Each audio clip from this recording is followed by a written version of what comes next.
తెలుగు తెరపై ఎంతోమంది హాస్యనటులు తమదైన నటనతో సినీ ప్రియులను కడుపుబ్బా నవ్వించారు. కామెడీ పంచులు, బాడీ లాంగ్వేజ్తో ప్రేక్షకులను అలరించారు.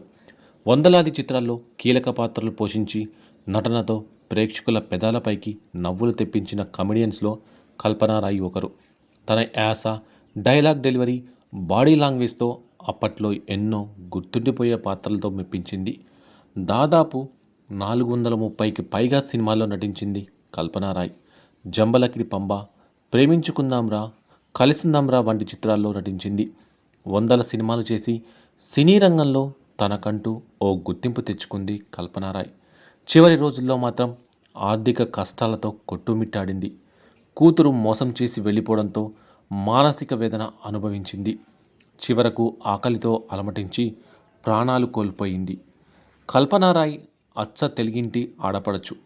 1950లో కాకినాడలో జన్మించిన ఆమె అసలు పేరు సత్యవతి. యుక్త వయసులో ఎంతో అందంగా ఉండేది. ఒంటి నిండా బంగారు నగలు వేసుకొని నడుచుకుంటూ వస్తుంటే 2 కళ్ళు చాలేవి కాదట. నటనపై ఆసక్తితో సినిమా రంగంలోకి అడుగుపెట్టింది. నీడలేని ఆడది సినిమాతో వెండితెరకు పరిచయమైంది. కమెడియన్గా, క్యారెక్టర్ ఆర్టిస్ట్గా వందలాది చిత్రాల్లో నటించి అలరించింది. సినిమాల్లో నవ్వించడం, సెట్లో అందరి కడుపు నింపడం అనేది కల్పనా రాయ్కే చెల్లింది. కష్టాల్లో ఉన్నవారికి తన వంతు సాయం చేసేది. కానీ ఆమె మంచితనమే ఆమెకు శాపంగా మారింది. ఆస్తి తగ్గగానే అందరూ దూరమయ్యారు. పెళ్లి చేసుకోకుండా ఒంటరిగా ఉన్న కల్పన ఓ అమ్మాయిని దత్త తీసుకొని పెంచుకుంది. కానీ ఆ అమ్మాయి పెద్దయ్యాక ఓ అబ్బాయిని ప్రేమించి అతడితో వెళ్ళిపోయింది. ప్రాణంగా పెంచుకున్న కూతురు తనను మోసం చేసి వెళ్ళిపోవడంతో మానసిక క్షోభకి గురైంది. కూతురు వెళ్ళిపోవడం, డబ్బు ఆవిరి కావడంతో ఆమెను పట్టించుకునే వాళ్లే కరువయ్యారు. చనిపోయే ముందు 10 రోజుల పాటు తిండి లేక ఆకలితో అలమటించింది కల్పనా రాయ్. ఎందరికో తన చేతులతో వండి కడుపు నింపిన కల్పనా రాయ్ ఆకలికి తట్టుకోలేక దీనస్థితిలో కన్నుమూసింది. ఆమె చనిపోయిన తర్వాత చితికి నిప్పు పెట్టడానికి కూడా డబ్బులు లేని పరిస్థితికి చేరుకుంది. అంతటి కష్టం ఏ ఆర్టిస్ట్కి కూడా రాకూడదు. కళామ తల్లిని నమ్ముకున్న ఆమె చితిపేర్చేందుకు వేరే వాళ్ళు డబ్బు ఇచ్చారని గతంలో నటి జయశ్రీ చెప్పుకొచ్చింది. కల్పనా రాయ్ తన నటనతో ఎందరికో గుర్తుండిపోయే పాత్రలు పోషించింది. ఏ సినిమాలో కూడా పూర్తి స్థాయి రోల్ చేయలేదు. కేవలం చిన్న పాత్రల్లోనే నటించి మంచి క్రేజ్ సంపాదించుకుంది. చిన్న చిన్న పాత్రల్లోనే దాదాపు 400 పైగా సినిమాల్లో కల్పనా రాయ్ నటించిందంటే ఆషామాషి కాదు. ఈమె నటించిన ప్రతి సినిమా కూడా తన నటనకు మంచి గుర్తింపు తెచ్చిపెట్టింది. ముఖ్యంగా డిఫరెంట్ బాడీ లాంగ్వేజ్తో, డిఫరెంట్ కామెడీ టైమింగ్తో ప్రేక్షకులను నవ్విస్తూ ఉంటుంది.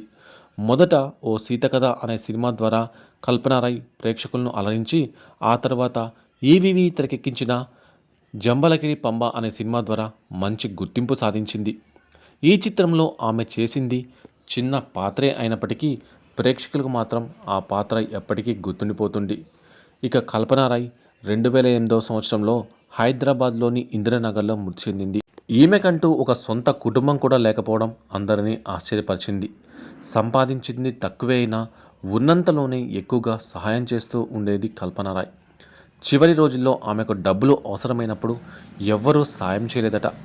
తీవ్రమైన అనారోగ్యంతో బాధపడుతూ చికిత్సకు కూడా డబ్బులు లేకుండా మరణించిందట కల్పనా రాయ్. కల్పనా రాయ్ అంత్యక్రియలకు మా మూవీ అసోసియేషన్ ముందుకు వచ్చి ఈమె అంత్యక్రియలను 10,000 రూపాయలతో ఖర్చుతో చేసినట్టు సమాచారం. అన్ని సినిమాలలో నటించి అంత పేరు ప్రఖ్యాతులు సంపాదించినా చివరికి ఏమీ లేకుండా పోవడంతో అభిమానులు చాలా బాధపడ్డారు. కల్పనా రాయ్కి 10 ఏళ్ల వయసులోనే తల్లిదండ్రులు మరణించారు. రంగస్థలం మీద ఉన్న అనుభవంతో 1972లో సినిమా రంగంలోకి అడుగుపెట్టింది. కల్పనా రాయ్ తెర మీద కనిపిస్తే చాలు నవ్వులు పూసేవి. ఆమె తన మేనరిజంతో హాస్యంపై ప్రత్యేకమైన ముద్ర వేసింది. సినిమా పాత్రల మాదిరిగానే నిజ జీవితంలో కూడా కల్లా కపటం, కల్మషం తెలియని మనిషి. అందుకే సినిమాలలో బిజీగా ఉంటూ సంపాదించిన సొమ్మును తన దగ్గరి వారికి సాయం చేసేది. ఎవరూ సాయం అడిగినా లేదనకుండా వెంటనే సాయం అందించేది. గుప్తంగా దానధర్మాలు చేసిన కల్పనా రాయ్కి సినిమాల్లో అవకాశాలు తగ్గడం, చేతిలో చిల్లి గవ్వలేక ఆమె పడిన కష్టాలు వర్ణనాతీతం అనే చెప్పాలి. ఆమె వయస్సు, అనుభవం తెచ్చిందో లేదో కానీ అనారోగ్యం మాత్రం తెచ్చిపెట్టింది. మూత్రపిండాలు, గుండె వ్యాధుల బారిన పడి ఆర్థిక ఇబ్బందులతో ఎంతగానో కొట్టుమిట్టాడింది కల్పనారాయ్. అలా చివరి దశలో కష్టాల కడగండ్లో మిగిల్చుకొని ఆదుకునే వాళ్ళు లేక చివరకు బాధతో కన్నుమూసింది. ఆమె చివరి రోజుల్లో ఎవరూ కూడా తనను చూడడానికి రాకుండా ముఖం చాటేసినా సరే ఆ బాధను గుండెల్లోనే దిగమింగుకొని కన్నీళ్లు కనిపించకుండా దొడ్డ మనసు చాటుకుంటూ శాశ్వతంగా ఈ లోకం నుండి వెళ్ళిపోయింది. కల్పనారాయ్ మరణించినా ఆమె సినిమాలు ఇప్పటికీ ప్రేక్షకుల మదిలో మెదులుతూనే ఉన్నాయి.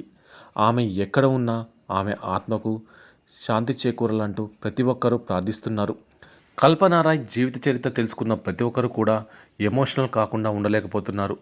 చివరి రోజుల్లో ఆమె అన్ని కష్టాలు అనుభవించిందా, అంత సంపాదించినా చివరికి చూసుకునేవారే లేకుండా పోయారా అంటూ బాధాతప్త హృదయంతో ఆమెకు నివాళులర్పిస్తున్నారు.